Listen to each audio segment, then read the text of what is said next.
Сайн байцгаана уу? Та бүхэндээ 2013 онд нээлттэй хийж байсан Хан Гонжу хэмээх нэгэн сонирхолтой киног ярьж өгөхөд бэлэн боллоо. За тэгээд үзэхээс өмнө суугтаа лайк болон сабадарч дэмжихээ битгий мартаарай. Ингээд кинонд орцгоё.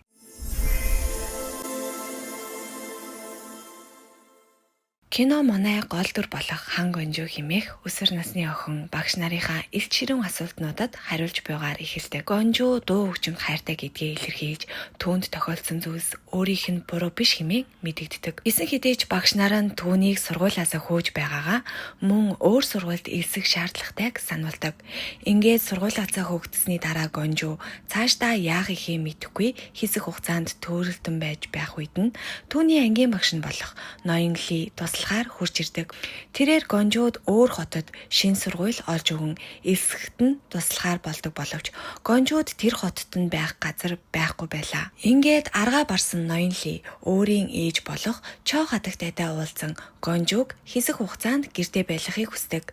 Чо хатагтайч эхэндээ огт танихгүй хүнийг гэртээ байлгахыг зөвшөөрдөггүй боловч хүүгийнхээ ятгалахаар эцэст нь Гонжуг ердөө ганцхан 7 хоногийн хугацаанд байлгахаар зөвшөөрдөг. Маргааш нь Гонжу шин сургуультай очиж ангийнхантайгаа танилцав. Хичээлээ тарсны дараа тэрээр шууд л интернет кафе орж ээжийнхээ хуучин утасны дугаараар гэрийнх нь хаягийг хайж үздэг. Учир нь ээж нь уг нь энэ хотод өөрийн 2 дахь нөхрийн хамт амьдарч байгаа юм байна л та. Гэхдээ Гонжу интернетээс хэрэгтэй мэдээлэл олж чадсангүй.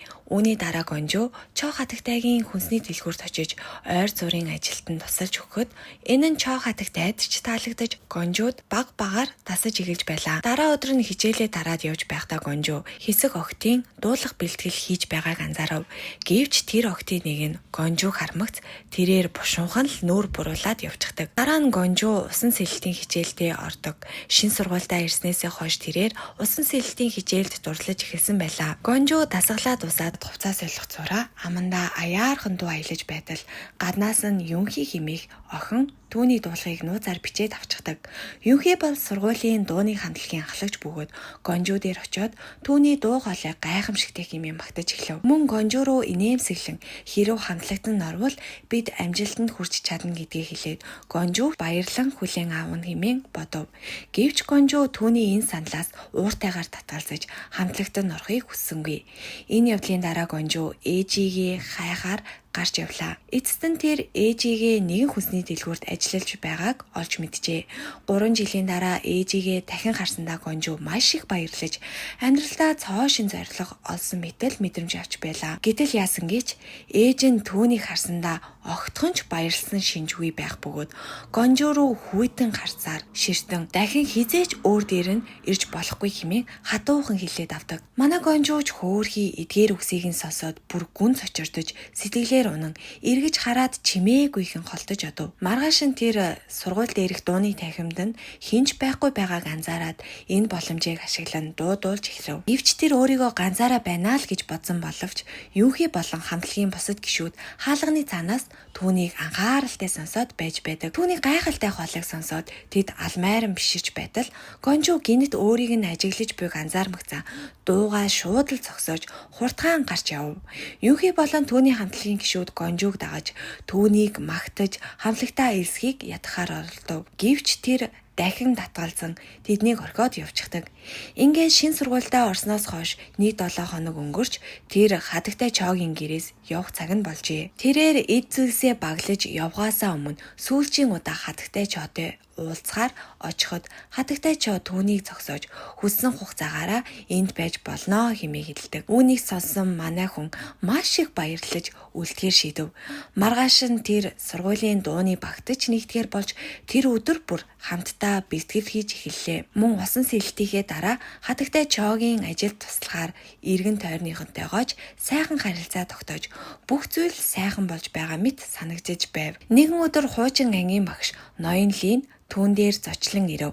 Тэрээр Гонжууд өнгөрсөн хэрэг явдалд холбогдсон хөвгүүдийн эсрэг хүчтэй нотлох баримтууд байгаа учраас тэд хариуцлагаас мултрах боломжгүй гэж хэлэхэд үүнийг сонсон Гонжу баг зэрэг тайвширч санаа намрав. Үүнээс хэд хоногийн дараа түүний найз Гонжу дээр баярлан ирж түүний бичлэгийг нэгэн агентлаг руу явуулсан бөгөөд агентлагийн хүмүүс ч ихэд дуртай байсан тухай дуулахын тэд бүр Гонжутай уулзахыг хүсжээ. Найзууд нь ч ч Гонжу үүнийг сонсоод баярлах байхаа гэж хүлээж байсан ч Гонжу их л уртай хариу үзүүлэн тэдэнд өөрийнх нь хувийн хэрэгт дахиж хизээч оролцож болохгүйг хадуу сануулад уурлан орхиод явчихдаг. Хичээлийн дараа Юнхи түүнтэй ярихыг оролддогч Гонжу үл тоомсорлон өнгөрдөг.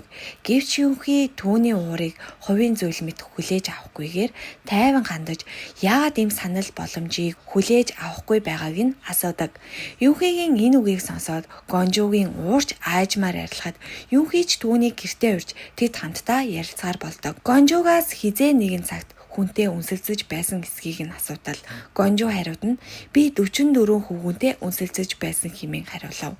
Юнхи ч үүнийг сонсоод тоглоом л хийж байна гэж бодон инээж гардагч үнэн хэрэгтээ энэ бол Гонжугийн дотроо нууж байсан аимшигт нууцсан байлаа. Гонжу үнэндээ бүлэг хүүгүүдийн аимшигт хүчирхийллийн хэргийн хохирогч болж үүнээсээ болоод л сургуулиасаа хөөгцсөн юм байна л да. Нэг шөнө Гонжу гинэт ааваасаа дуудлага автал аав нь түүнийг ресторанд уулзгаар дуудсан байв. Тэрээр Гонжууд нэгэн хоосон цаас өгөөд гарын үсгээ зурхыг шаарддаг. Гонжууч учир начрыг нь лавлан асуудагч аав нь ямар ч тайлбар өгөхгүй байлаа. Маргааш нь Гонжуугийн найзууд түүний мөрөөдөл болон ирээдүйд юу хийхийг хүсэж байгаа талаар асуув. Гэтэл Гонжуу миний цор ганц мөрөөдөл бол дор хаяж 25 метрт сэлж чаддаг болох хэмээн хариулав. Үүнийг сонсоод бүгд л инээлдэн хөхрөлдөх боловч үүний цаад зорилго нь илүү гүн гүнзгий учир шалтгаантай байлаа. Тэр шөнө Гонжуу гэртээ гарах замдаа Ноёнлигээс яаралтай дуудлага хүлээж авна.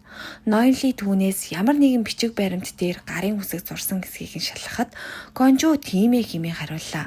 Үүнийг сонсон Ноёнли ихэд сандарч Гонжууд дахин ямар ч бичиг баримтыг сайтар уншиж ойлгохгүйгээр гарын үсгээ зурахгүй байхыг анхааруулдаг. Үүнд ч санаа зовсон Гонжу гэртээ хармагцаа аав руугаа удаа дараа залгах боловч аав нь уцаа авсангүй. Тэр мөчтөл Гонжу өөрийнх нь төрсэн аав хүртэл өөрийг нь хуурч урвсан гэдгийг ойлгоно. Маргааш нь сургуультаа ирээд Гонжу томоохон зочролд оров.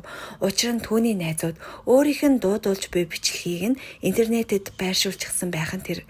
Айдас төгшүүрт авсан Гонжу тэр тариудаа л бичлэгийг нь устгахыг тэднээс шаардтал түүний энэ ууртай хариу үйлдэлд гомцсон нэг охин нь чиний энэ балай зангаас чинь болоод л чамайг хинч тоодоггүй юм шүү дээ хэмээн ууртайгаар хэлээд авдаг. Удалгүй хичээл эхлэх гээд байж байтал гинтл Гонжугийн ангид хэсэг бүлэг хүмүүс дайраад ороод ирдэг. Тэд бол түүний өнгөрсөн аимшигт хэрэгт холбоотой хөвгүүдийн эцэг эхчүүд байлаа. Тэд Гонжуг гомдолгүй гэсэн бичиг баримт дээр гарын үсэг зурхыг шаардсан дайрахад айд сандарсан тэр арай ядан тэднээс цухтаж өөр нэгэн өрөөнд ороод нуугдчихдаг. Эндээс үйл явдал өнгөрсөн рүү эргэн шилжиж Гонжугийн төрлөх хот дох амьдралыг харуулна. Гонжу нэгэн дэлгүүрт ажилладаг байсан бөгөөд заримдаа дэлгүүрийг ганцаараа хариуцсан ажилуулдаг байв. Нэг өдөр тэр ганцаараа дэлгүүртээ байх үед нь Ким гих нэгэн хөвгөн орж ирнэ. Тэр бол дэлгүүрийн эзний хүү бөгөөд сургууль дээрээ үргэлж дээрлэхүүлдэг нэг юм. Ким ямар ч төлбөр төлөхгүйгээр хэд хэдэн ууд чипс, хүүтэн ундаа аваад гарав. Гонжу түүнийг анхааралтай ажиглаад дараа нь цонхоор харуул Ким хэсэг хүүгүүдэд авсан зүйлсээ өгч байгаа нь харагдана. Гонжу сургуульдаа ганц л найзтай байсан нь Юна байлаа. Тэд хамтдаа нэгэн жижиг байранд амьдардаг бөгөөд өнөөх Ким чин Юнагийн найз залуунд байсан ба байнга л тэдний гэрт нь ирдэг байжээ. Нэг өдөр Гонжу гэртээ ирэхэд Ким хэд хэдэн найзуудынхаа хамт гэрт нь арх угаад байж байдаг. Үүнийг харсан Гонжу тэр тариудаа л тэдний гарч явахыг шаардаж мөн Кимийг дарамталж дээрлэхээ болохыг анхаарууллаа. Гэтэл энэ нь бүлгийн ахлагчийг урлуулж тэрээр Гонжуг харааж зүхэж эхэлсэн ч гинтл Кимийн гидс рүү цаас сүдгчээр цохиод авдаг.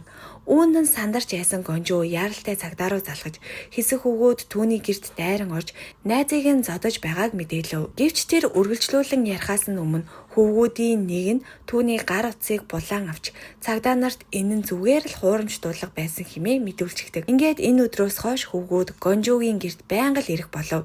Гонжу ч тэднийг зогсоож чадахгүй бүрэн хүчгүй болсон мэтэл санагдаж байлаа. Нэг өдөр бүлгийн ахлагч согтууруулах хундаад нууцаар мансууруулах бодисолж түүнийгээ Кимд өгөөд Гонжу дуулахыг тушаав.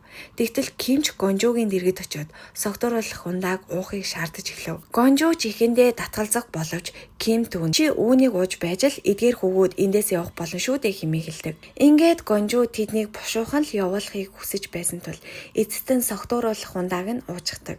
Гэтэл удалгүй тэрээр биеч удирдах чадхаа болоход өнөөх өгөөдөж үүнийг нь ашиглан түүнийг болон Юнаг хүчирхийлж эхэлдэг. Мөн тэд болсон бүх зүйлийн бичлэгийг хийн үлдээжээ. Энэ хооронд Кимийн аав ирж бүгдийг харсан боловч тэрээр юу ч хийхийг хүссэнгүй.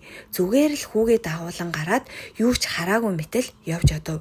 Энэхүү аимшигт явдлын дараа Юна тисгээ болж гол руу өсрөн амиа хорлцохдаг. Ингээд удаа цагт иргэн ирвэл хатагтай Чогийн цагдаа найз залуу нь Гонжуг сургуулиас нь авчирч хатагтай Чод түүний өнгөрсөн амьдралын тухай ярьж өгч байлаа. Тэд ярилцаж байх зур Гонжу ачаа тийшээ бэлдэн явхаар бууж ирэв. Тэр хатагтайд баяртай гэж хэлээд хаалга руу зүгэлтэл цагдаа түүнийг зогсоож Кимийн батлан даалтын бичгийг өгч Ким буруугүй түүнийг хүчээр оролцуулсан гэж итгүүлэхийг оролдов.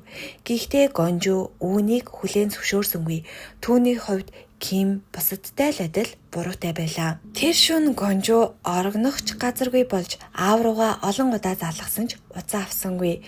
Сүүлдээ аргаа баран багш Ли рүү залгасан ч багш Ли түүнд нөхцөл байдал уламд ортож бүх сонин сэтгүүлд түүний мэдээлэл тархсныг хэлв. Мөн аав нь бүх хүргэлийн мөнгийг нь авч алга болсныг ч дуулгадаг. Үүнийг сонсон Юнхи болон түүний найзууд Гонжугийн өнгөрснийг мэдээд маш ихээр эмгэнэн харуулсаж шууд л Гонжу руу мессеж илгээж чамд ямар ч буруу байхгүй хэмээгээд эргэж ирэхийг нь чин сэтгэлээсээ гуйв. Үзэгдэл солигдоход Гонжу цүнхээ барин гүүрэн дээр зогсож байх ба тэрээр огтхонч эргэлзэлгүйгээр шууд л гол руу үсэрчдэг. Гол руу унах зуур найз нь түүнээс сэлж сурахыг яагаад ингэж их хүсэж байгаа талаар нь асуухад Гонжу эцэст нь хэрвээ би бодлоо өөрчлөх юм бол шинэ амьдрал эхлүүлэхийг хүсэж байна хэмээн хариулж байсан дурсамж нь бодогдов. Гэвч Гонжу энэ удаад живсэнгүй.